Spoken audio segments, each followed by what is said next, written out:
Oz shot himself in the foot as blame upbringing amid he was the instigator to lead Megxit decision. Prince William and Prince Harry are two very different characters, a royal historian has claimed, adding that you can't blame the upbringing of the two brothers. William saw his feelings about climate change published in a new book about the Earthshot Prize. The Duke of Cambridge has written the introduction to Earthshot, How to Save Our Planet, which hit the shelves on Thursday. Colin Butfield and Johnny Hughes' new work is described as the definitive book of Earthshot, an award for environmental solutions. Prince Harry announced in July that he is authoring his own book about his time in the royal family, which is due to come out next year.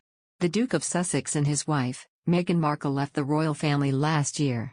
They have since carved out a new life for themselves in the U.S., moving to the star-studded neighborhood of Montecito, California. When the Sussexes parted ways with Buckingham Palace, it was reported that a major rift had emerged between them and William and his wife, Kate, Duchess of Cambridge. According to Andrew Loney, the two brothers have developed their own distinct personalities. The royal historian and publisher has just published his own new book, Traitor King, The Scandalous Exile of the Duke and Duchess of Windsor. He told, "They're two very different characters even though they've had the same upbringing." Commenting on the parenting of Prince Charles and the late Princess Diana, he added, "So that's why you can't really blame the upbringing."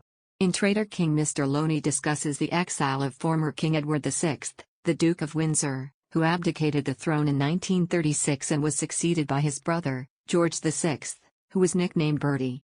The historian said, "There is always this tension between the dutiful royals and the rogue royals. Bertie stepped up to the mark for the Duke of Windsor when he was younger, and William is having to shoulder everything for Harry." Harry and William have previously denied newspaper reports of a rift between the two of them. The Duke of Sussex also shared his thoughts on his relationship with William when he was interviewed by Oprah Winfrey.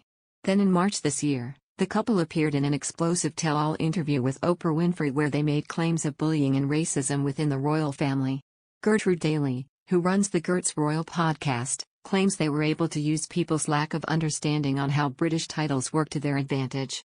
Gertrude Daly told, "I think what upset the Sussexes was the loss of the privileges that come with not having the title Prince/SS. And I think they also, in the Oprah interview, were playing into most people's lack of understanding of how British titles work. Most people assume all children of prince and princesses are themselves a Prince/SS. And they were able to turn the 100-year-old rule into an example of how they have been victimized."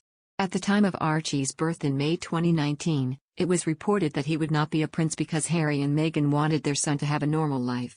But Meghan claimed in the Oprah interview that he did not have because the institution of the monarchy didn't want their child to have a title. Andrew Morton's latest edition of his book Meghan, A Hollywood Princess offers a fresh insight into the Sussexes' decision to step down from the royal family, claiming that Prince Harry was the instigator for their departure. In a discussion about these allegations, a royal expert has claimed that a more fundamental problem existed between Prince Harry and Prince William, and despite Meghan Markle being the catalyst of the departure, the Duke of Sussex had wanted to leave the royal family for years. Speaking of Andrew Morton's claims, royal expert Rebecca English said, "Actually, I think there is some merit in this claim. I was thinking about this earlier today. Back in 2018 I wrote a piece when word started to leak out that the Fab Four weren't quite as far as we thought, saying actually it was a bit of a lazy, sexist trope to blame it on Meghan and some kind of row between Meghan and Kate. The issue was far more fundamental, and it was one between the brothers. I followed that up with a piece saying about how Harry had said to me and others over the years, how much he'd love to jack in royal duties and go off to Africa and work as a wildlife ranger.